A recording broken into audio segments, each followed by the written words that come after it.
Alright folks, this is the Q&A video you've been waiting for. Here we go. Hey, what's up everyone? It's Monday already and I'm gonna be hitting the gym today. I'm also filming a vlog which I'm uploading tomorrow, but today I wanted to get out a quick Q&A video because I know you guys have some questions regarding the actual workout challenge, so let's get started. So a common question I get is, can I do this also with body weight? Well guys, the whole point of doing this series was because you requested a workout series with weights. So obviously what you can do when you download this program, you will see it's a weighted program, right? At the end of the day, you can challenge yourself however you want. If you want to join this challenge and do your own workouts, you're welcome. It's not like you can only do this challenge. I mean, the whole point is that we do that, but I don't want to say no to someone who wants to work out. So what you could do, for example, when it's chest day or push day, just do body weight exercises in terms of pushing. The peak push-ups, normal push-ups, dips, stuff like that. And when it comes to, let's say, pull day, you do pull-ups and stuff like that. And then when it's leg day, you do squats and jumping squats and whatever. You've seen me on my 1000 rep challenge. There's so many exercises you can do. If you have no clue what to do, buy my 12-week athlete. Click is over here. Link is over here. Right? It's a full body workout program if you don't know what to do. Right. Next one. The next question is also a very common one. This one is from Scared Heart, and he or she is saying, well, I want to burn fat and build muscle sort of at the same time. I do not understand what I should be eating. Could you explain this in a video, please? Right, I've explained this many times, but I just want to point this out because I think there's a misunderstanding in this whole concept of gaining weight or gaining muscle and losing weight. Now, generally speaking, you can lose weight on a calorie deficit, so you need to eat less. You build muscle on a calorie surplus. Now, there's one time in the history of your human body when you can build muscle and lose weight at the same time, and that is when you've never lifted before. So you're hitting the gym as a newbie, and that's why they're called newbie gains as well. So in the first half year-ish, roundabout, you will be able, if you do a proper workout like the one we're doing here, you will be able to lose weight and gain muscle at the same time. But that will even out at one point, and then you will need to choose. The other time when that might happen, just slightly, is if you haven't lifted for years and years and years in time. Let's say 5 years, you've done nothing. You've been sitting on the couch eating shit, and then you're hitting the gym. You might be lucky that you also get into the stage of building muscle and losing weight at the same time. But I'm not going to promise that. So generally speaking, you have to decide, are you going to go on a cut or are you going to go on a bulk? But let me explain it in the next question. So the next common question, and lots of you guys have been asking me that, should I bulk or should I cut first?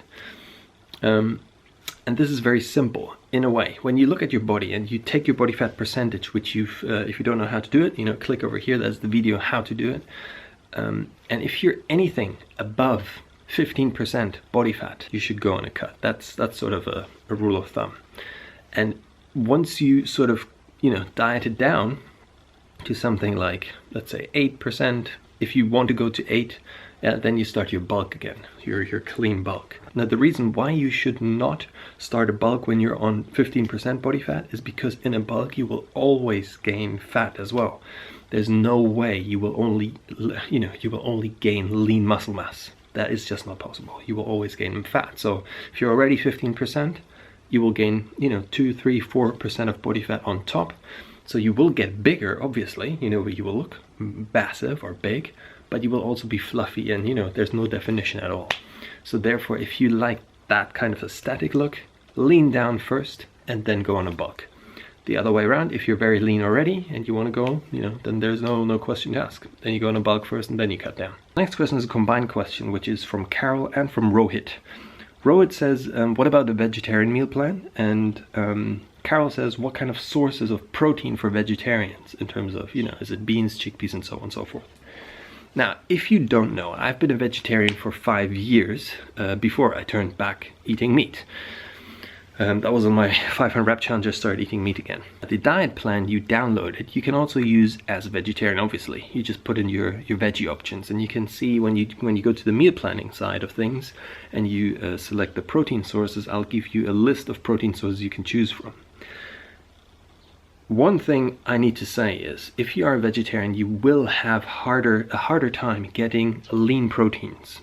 because the proteins which are in beans or chickpeas, whatever you use as a source of protein as a vegetarian, always comes with fat. You know, cheese comes with fat if you eat cheese, let's say, if you eat dairy. So this is a major problem. So that's why, and this is the only reason when I recommend to take a protein supplement, is if you are a vegetarian, because that's what I did. I wasn't able to hit my protein target on a veggie diet, so I was taking protein shakes. But this is preference. Again, this is not like me saying you have to take it. If you want to, you know, go for a protein supplement. What I did do is, because I was eating dairy, I was eating stuff like quark or cottage cheese. These are sort of low in fat but very high in protein. There are also these corn products out there you can buy in the UK. These are sort of, you know, they're made of a mushroom, and which is very high in protein. But the problem is, you know, I mean, if you're a woman, you might not have that problem, but as a man, if you're eating a lot of soya products or tempeh or stuff like that, you will have a problem with the estrogen, you know, which comes from the soy products.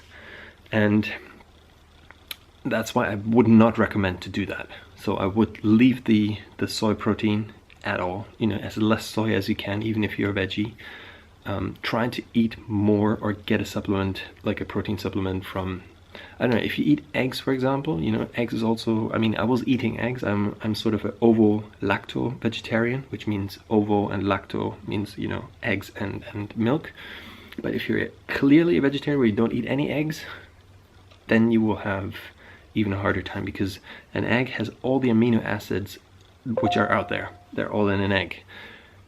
Quinoa as well is one source of all the proteins, like a complete protein. So maybe you should eat that. Really, and to be honest, it is difficult being on a veggie diet. It's not that I'm trying to put veggies down. I'm very much, I enjoyed my 5 years of being a vegetarian, but I also enjoy now eating meat again, because I can see how much freaking easier it is. Because chicken breast, for example, has just nearly zero fat, zero carbs, and just protein. And you can eat it cold, so you can even take it with you as a snack. So it's so much freaking easier. But I understand, you know, I'm not trying to convince anyone. So yeah, this is what I would say about being a vegetarian. So the next question comes from Minor McNugget, and he says, Mark, what do you think about these stratotyping or body typing? If you don't know what that is, that's basically, you know, this classification of body type: endomorph, ectomorph, mesomorph. Endomorph is like the big fat guy who, you know, who easily gains weight, has all the weight around the tummy area and has a hard time losing it. The ectomorph, the super skinny guy, you know, who can eat whatever they want. They won't gain the weight. They want to build muscle. And you've got the superhero mesomorph, you know, who just, you know, he looks at a weight and he looks like, you know, Arnold. So you've got these three body types. Now, this is a very old model in my opinion. And we know now, today, that there are so many mixed forms. First of all, you will not only be an endomorph, or you will not only be an ectomorph. So you will always be like a mixed form. So we've got skinny fat, for example. You know, that is a very, very common condition, I would even say, where people look skinny, but when you do a DEXA scan, you can actually see that they're really, really thin in terms of bone structure and muscle, so that they look slim, but they're fat. So that's what skinny fat is. And this is what a lot of people are, because they don't do any, it's like a model. When you look at models, most of them are skinny fat because they don't do any exercise. They just look slim. They eat like, you know, they deprive themselves of calories. Therefore, there's no way they could build any muscle. So what I'm trying to say is there are many more forms than just these three. And then it's very easy for you to fall into the case of saying, oh yeah, you know what, I'm an ectomorph or I'm an endomorph. And then life is over because I'm an endomorph, which is bullshit, guys. You know, you don't, it's this thing of conditioning. If someone says you are this, don't start believing this shit.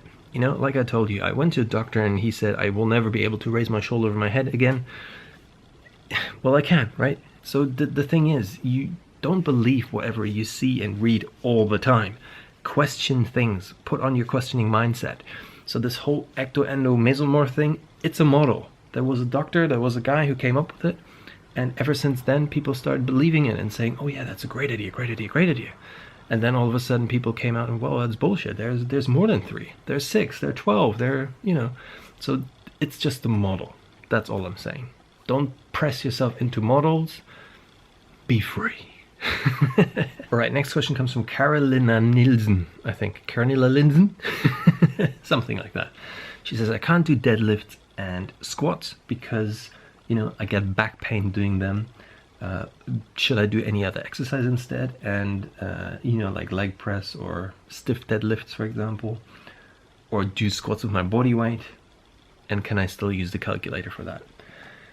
So the 1 rep max calculator you can use for any exercise. It doesn't matter. It doesn't have to be deadlifts or squats. You just go to standard, like I showed you on that video, and then you can use it for anything. Now the thing is, when you get pain in back pain doing your deadlift or squat, first of all, I would ask, if you have an underlying condition, have you been seeing a doctor for this? This is the very first thing I would ask you. And then also, are you doing the form right? I mean, are you using too heavy weights that you're getting back pain? Because what I probably would do with a beginner is just take the bar and show me that you can do the exercise in perfect form with just the bar. So it's like 20 kilos, or you've got even lighter bars, like 10 kilo bars, and then just perform. You go through the movement. That might even be enough resistance for some of you. Even for women, I see women a lot of times doing it just with a bar, and that's absolutely fine because it's the exact weight they need. Leg press is a very good alternative because you're sitting in sort of a chair and the weight comes down and your back is supported. So you can also determine where your feet are on the leg press most of the time. You can do a wide stand, sumo stand, whatever, and make sure that I've done it yesterday. It's great. I think it's a great tool. And always don't go too heavy on it.